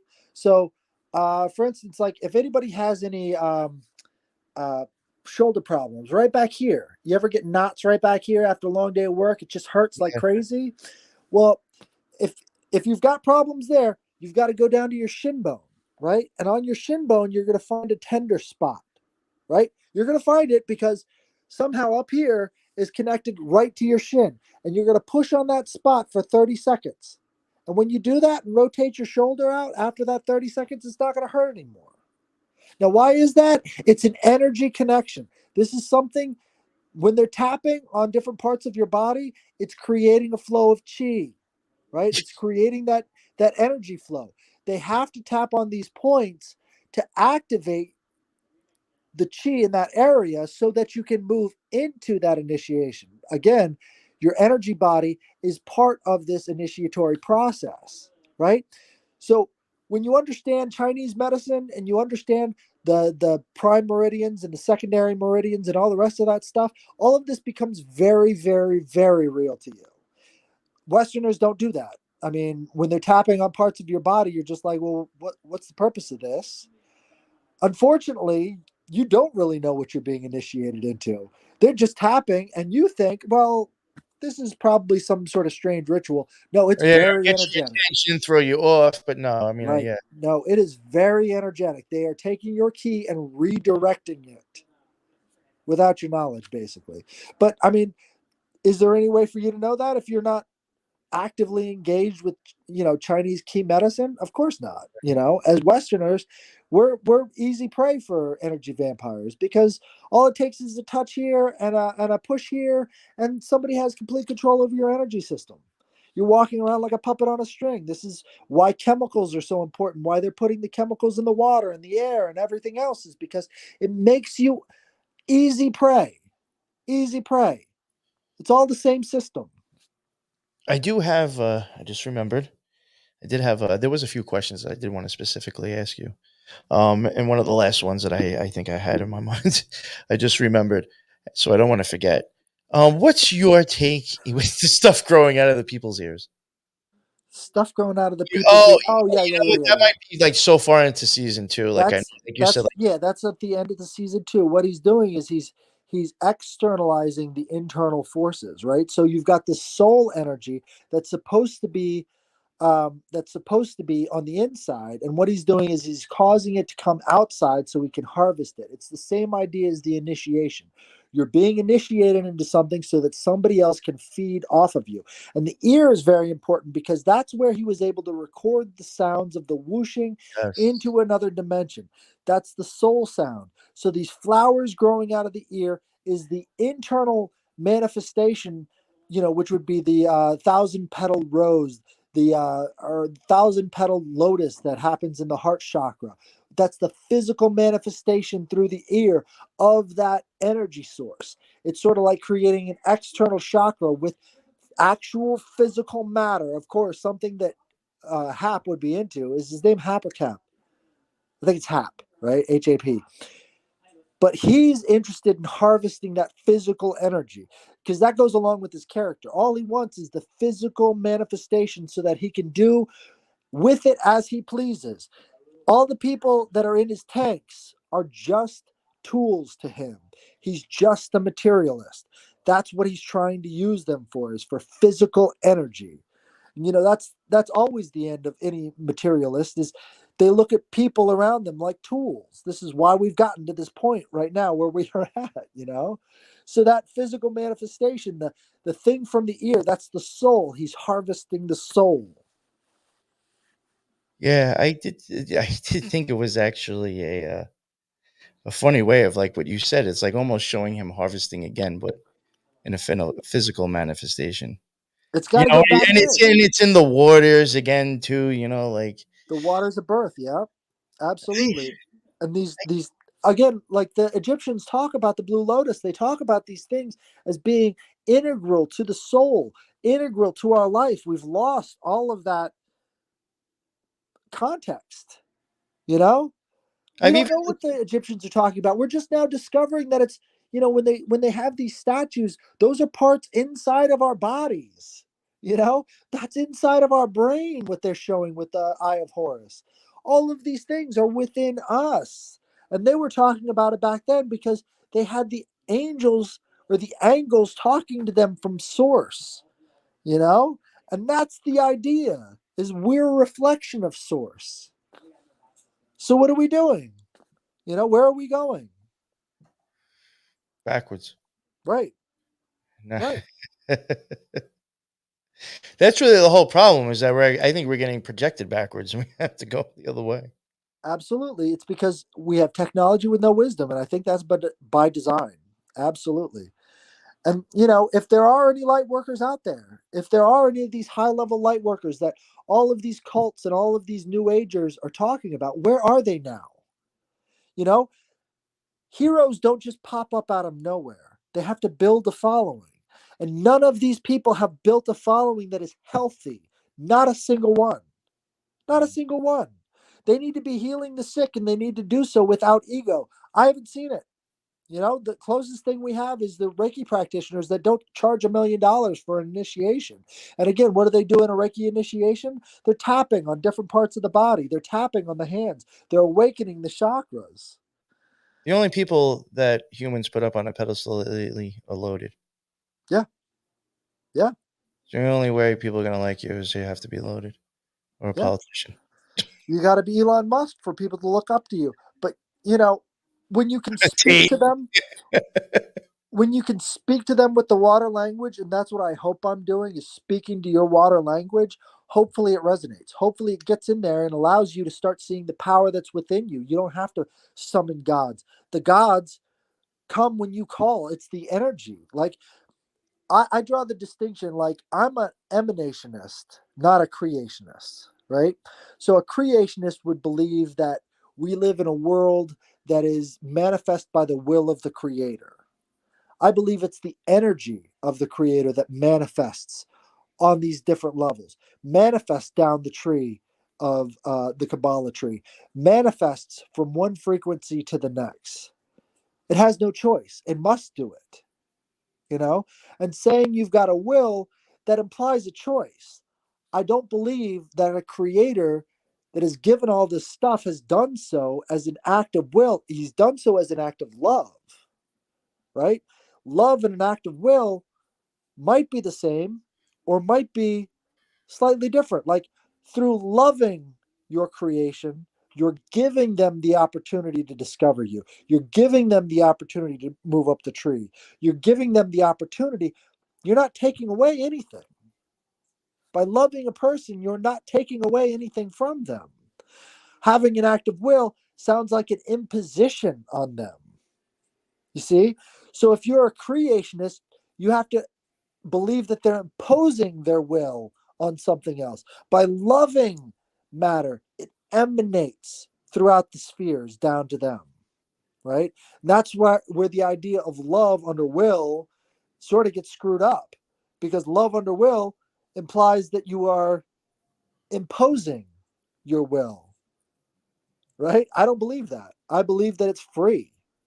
Well, this was the thing, and like I'm not trying to give this guy too much credit either. Is that like at the hey, when I was reading that thing about the chakras, it was like kind of like that heart chakra is like a major stage to get across. And it was talking about like going up farther is like kind of like going towards your will, going towards knowing your will. That was the love chakra. So like you need to have some sort of breakthrough to go above to find the will. So maybe that's why love would be under will, but I wasn't trying to like, you know. Love under will. Like they talk about your true will. Your true will can only come about by aligning that heart chakra, right? That's That's how what he you was getting at. manifest. Yeah, that's Yep. what it was pretty much getting at. That's Yeah, how it goes. and again, it said, their opinion is that that love also has to be changed. I do love this example, and I think you'll understand it too. He was even this person, this author, not he, she, was even getting at. I think like sometimes like when does like a mother or a parent's love for a child start going against their will? Yeah. Or when you start encroaching on them and just controlling them. Yeah. So or people in general with relationships, how often does our love start impeding on people being who they are? Right. You start wanting to mold them to your liking so I can love you more, so Right. that goes along. They were saying like you need to start like stopping that. You need to keep an eye on that, and also start having love for more spiritual stuff instead of so much of the lower realms. Right. I find that very interesting. And I think Very that's good. the thing is like when does love become toxic? And when it becomes toxic, you become like that fallen angel, right? That's when the love becomes toxic, is when you fall away from the source. I mean, I think a perfect example, and this may sound screwed up, but like, like our parents, or if I had kids, would have been conditioned to make up a bullshit story to tell my kids so they can feel good when I give them a present a few times a year. Yep. Out of love and out of feelings, I'm going to lie to my child Yep. and hand them something at the same time. How much of a fucked up situation is that? The energy on that is completely Eat wrong. this bullshit story and take this gift. And then you'll be upset when I tell you a few years later that I lied to you. But you have to love me because I'm your parent and I'm older than you. Right. I mean, come on. We're given the story of Horace fucking just because of the way people act. Right. He's tired of the bullshit he's been fed and he rebels. Right. And there is a difference between a story and a lie. And when you're telling a story, it needs to be from a place of love, and it needs to be from a place of instruction, not in a place of limitation. Instruction doesn't limit the person you're giving it to, it gives them a different option, right? And you have to have that option open every time you're giving instruction, because if not, you're controlling, you're suppressing, you're imposing your will on top of their own. Like, And I like think for real, like if you think about it, like, the kid, your kid one day wakes up and he's missing a tooth. Like, all right, here you go. Here's $5. The kid's still going to be fucking happy. Yeah. We got to tell this kid that some outlandish fucking story that this little, thing came and left the money underneath your pillow. So you were more excited and more happy about me giving you money. Like, all it really is like, it's all of like you wanting to feel good about making your fucking kid happy. Right. Well, it's like stage It's magician. like, and like, I'm going to lie to you to do it. Like, what the, like, if you really do think about holidays, like, that's like a real mind fuck. Yeah. But again, it's that first magic, right? So that stage magician wants to produce amazement in his audience. And you want to produce amazement in your children. So you tell them these stories about Santa Claus and the Tooth Fairy and all the rest of these things, so that they're fully amazed and they're engaged and they're like, wow, the wonders of the universe never cease. There's a fairy that puts money under my pillow. And at the same time as you're producing these things, you're going to take away from their faith in the future by having them believe this fully and then have their dreams and their hopes crushed by reality. It's a misappropriation of initiation. Initiation should open you, not slam the door shut. But again, that's why all these Hollywood creatures are all doing these subconscious initiations on all their followers, is because they want to provide that wonder for them, and then eventually that wonder is going to be slammed shut by all these disasters that are coming their way, and it's not going to be good, but it's going to be a lot to feed off of. There's going to be a lot of eternity to feed off of that disaster that's coming. Yeah, I That's mean, what they hope. just think the fucking jab worked so well because people believed in Christmas. Right. Right. I'm getting lied to and then given a free gift. Yeah. It's free shots, everybody. Free shots. I mean, think about that too. They've got that song, shots, shots, shots, shots. Oh, look, this is largesse. This is, Zeus. This is Jupiter. It's all largesse. And then what happens when you open the gift? You keel over because your heart is destroyed. There's a lot of energy to feed from. Oh, that's why everybody's dropping from cardiac arrests. There you go. Love is They gone. open that heart and then they close it up. It's all a ritual. It's all a ritual. It's all a ritual. Whether they want it to or not, it's a ritual, you know. You're like, This is- fuck, I'm 40 years old and I'm still buying a bunch of bullshit. And before we go, I want to get into the nature of conspiracy, right? Uh-huh. The nature of every conspiracy has to do with the people involved, right? So there are three types of people in every organization, right? You've got the true believer, the one who fully believes in the nature of that organization. You've got the careerist who is just there for the paycheck. And then you've got the psychopaths who just want power over that organization, right? Now, the way a psychopath rises to power is they push on the establishing principles of that organization until the true believers get so upset that they finally raise their heads and become a target for the psychopath. Right? If you think about every conspiracy under the sun, it consists of pushing on those boundaries until you raise your head and they know who the enemy is. You understand? This is the nature of every conspiracy. So all these people try to give this massive amount of credit to these psychopaths when the psychopaths are just pushing your boundaries. That's all they have to do is push your boundaries. And then guess what? Guess what? You raise your head up and they know who to target. That's the nature of every conspiracy that has ever existed throughout history. Does that make them godlike? Does that give them godlike information? No. But it certainly gives you the ability to see how you're giving them power because you're not pushing back. When they push your boundaries, you go along with it. When they pushed you into the Iraq war, you didn't stand up, conservatives. Why not? Because you didn't know that was your boundary. But guess what?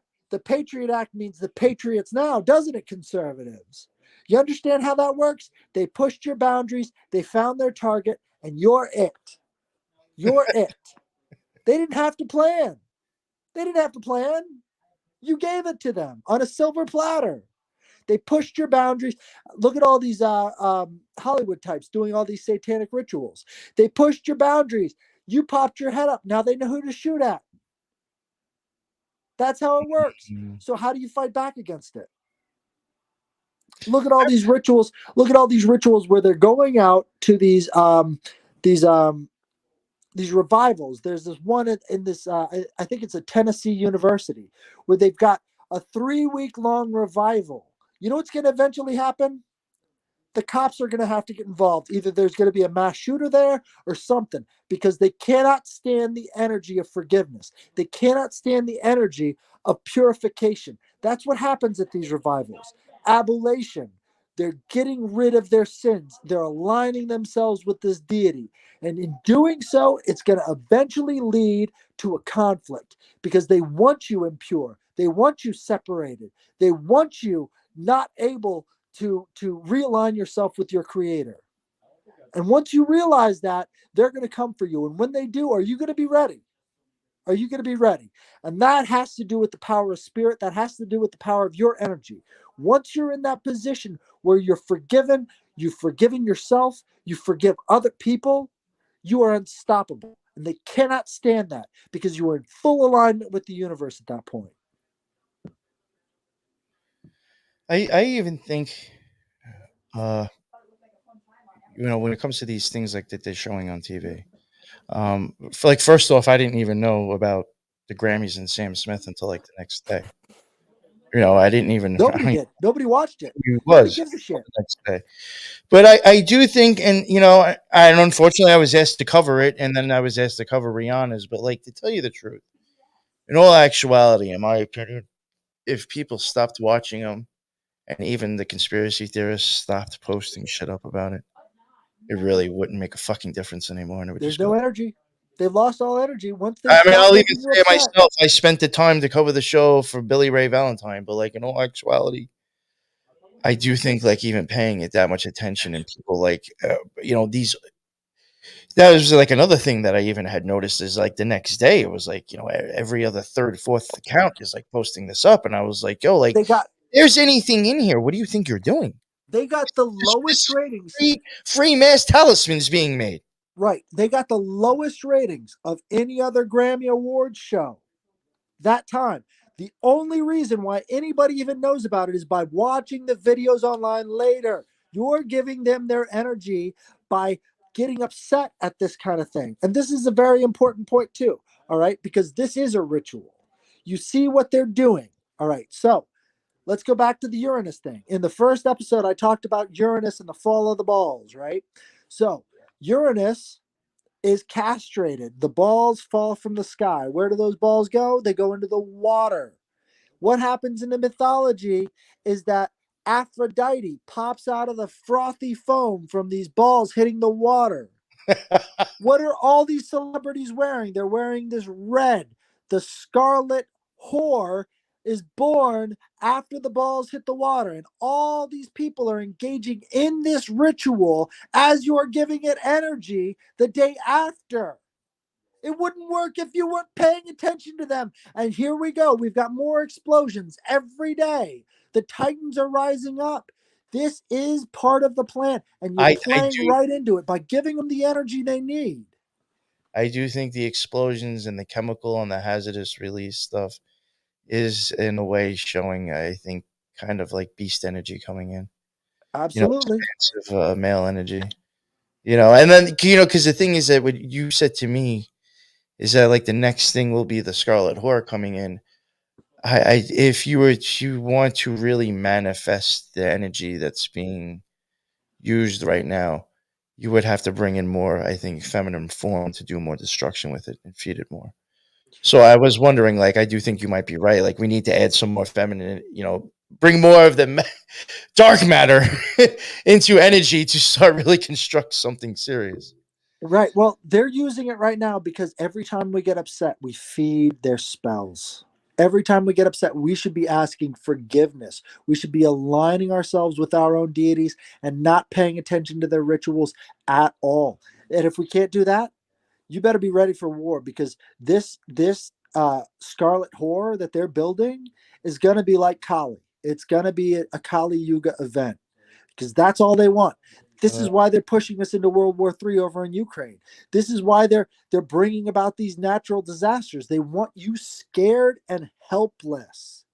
If you're not aligning yourself with your God, if there is a revival going on, I don't care if you're a Christian, I don't care. You need to show up and you need to partake in the energies that are happening there and stop paying attention to the energies that are happening on your TV because those energies, I don't care if you're a Christian or not, are going to be more beneficial and nutritious to you as a human being in those areas than anything they've got for you on the TV, anything they're showing you on the news, anything they're showing you on the internet. Stop rage baiting. Get on your knees and beg for forgiveness because that is the feeling that you should be having right now. You should be feeling that and not paying attention to anything they're projecting at you. That projection is what the pandemic is. Get off of yeah, it. yeah. Real quick, I just want to try to add. I agree with what you're saying. I think when it comes to the Sam, this is just my opinion, the Sam Smith and then the Rihanna things. I do think one continued after the next. I do think what we saw in those things is, in my opinion, in the Sam Smith, I'll try to be real quick, is like they went from like this fourth sphere of Chokma, went across the sun, Tiferet, and then went down to the corner of Hode. You saw, Chesed. I mean, you saw a lot of shit, but in my opinion, you saw it coming down the tree. Now, the vices Look that at the bring your alignment. soul, that all the vices that brings your soul and it weighs it down and brings you here and grounds you. That's what's being handed visually to the crowd, but they take it on as that shit's being cool. Yep. And you grab onto those things, and I think Rihanna's was even taking it even further, which made me wonder is like something being birthed. like now. But like, We have, the we have thing a is, moon, Jupiter, Venus alignment that is going on right now. yeah, Venus is Aphrodite. And what they're doing is in perfect alignment with these planetary energies. They're doing these rituals. That's what, look, and when you're aligning yourself with the stars, you're aligning yourself with these rituals, something big is happening because you're feeding into it. So we've got to get off of it. yeah. So I think even the problem, like even going back to what you're saying, if people didn't watch it, again, it's like a lot of these, like an outlandish outfit or idea or whatever. If that didn't exist in the person's mind before they saw it, they wouldn't have had it as an option to choose. Nope. So if you're not watching these outlandish things, you can't even have the option of like, oh, I want to imitate that person because they got popularity. You know what I'm saying? So like, it just eliminates so many things. The I Hollywood, think what you're getting at is just, I think we're both in agreeing on here. I think just stop paying it mind. yeah, the Hollywood degeneracy wouldn't happen without cutting off your member, right? Degenerate. What they're doing is taking your power, your generative power. All men have that generative power, that 90-degree angle that comes out from their bodies, right? All women have the ability to nurture that power into something that is a human being, the greatest magic trick ever done, right? If we stop letting them degenerate us, degeneracy is the degeneration of our, I mean, it only makes sense why they're so into this trans agenda, they them. That's degeneration. It's cutting off that generative member. It's cutting off your angel. It's cutting off your bridge to the future. That's what it is. So you've got to get out of that. And the only way to do that is to realign yourself with that generative energy and use it for yourself. You've got to stop being attracted to these models, stop being attracted to these things. It's all to degenerate you. Uh, I even said on, I didn't say, probably in a chopped up way on Infinite Fringe when I covered the Sam Smith performance. I really do think that was it Petra? I can't remember Kim Petra. What the fuck its name was. She got Uh, she got hey, chopped as a kid. Chopped as a kid. that in the cage, in my opinion, is the false, misunderstood light coming from the hermit's lamp. Yep. When you have it up here and the hermit's up there at the top of the tree, that light's gone through Leo. So now it's no longer a wild flame. It's a focused orb sitting inside the lamp that is focused enlightenment. And I think like the chaotic shit, like just, I do think it really was showing like a coming down from the tree and Yep. being like disillusioned knowledge, maybe. Kim Petra is the embodiment or the personification of this degenerative light because she was a he as a child and she got it taken care of as a child. They did surgery on her. That's who she is. She is the light of degeneration. That is the perfect example. Everything has to do with the moon, right? The moon, when they talk about the moon matrix thing, the reason why the moon is so effective in keeping us trapped here is because it's just showing us a reflection of ourselves. That's all it's doing. It's showing us the reflection of ourselves. And when they create these reflections, they want to degenerate you in such a way to where you can see it within yourself. That's why you see the man in the moon, right? What they're doing is they're showing you yourself. And that's how they trap you here, is by showing you yourself. It has nothing to do with the sun. They're showing you your energy reflected back at you. This is why the moon has a cold energy to it. It's colder under the moonlight than it is under the shade. Why is that? It's a reflection of yourself. Keep that in mind. It's very important. Once you can see that and you understand how to use the moon energy for your purposes, for your development, it stops being that cold light. It's something different at that point. But the reason it's so effective is because we can't ever stop. We can't ever look away from ourselves. We're like Narcissus. We're falling into that hole. We're falling into that water. And that's why we're trapped. is because we keep looking at ourselves as the way we are instead of the way we should be, which is these beings of light. It's a mind fuck. For sure. I think you said it well right there, and I think we could just wrap it up now if you don't mind. So. Absolutely, yeah. Oh yeah, thank you so much, man. That was a banger hour and 54 minutes. Oh man, thank you. Oh my chest for me. Actually. That was a great talk. I know we it was about OA, but so many other things, and I thought just I thank you, bro. I appreciate it for a good time. Thank You you. want? I hope we can reach people. No, I mean, listen, we had a bunch of people in the chat. I think it did pretty well. I think people understood where we were going with it. Yeah, and I do want to thank all of you too. We had Eric, we had Asha, we had Helena earlier, Teresa. The other guy, I don't know how to pronounce your name. Abrasion equation. Maybe that's it. Okay. What's up? Thank you all for jumping in on the chat. There was a pretty good, talking going on. Yeah, do you want to let everybody know where they could find, I guess, like, your whatever you do have? Right Oh, now, plug the other episode you're on too. yeah, I was on General Lee's show. I was on there for part 1, and probably going to do a part 2 pretty soon with General Lee.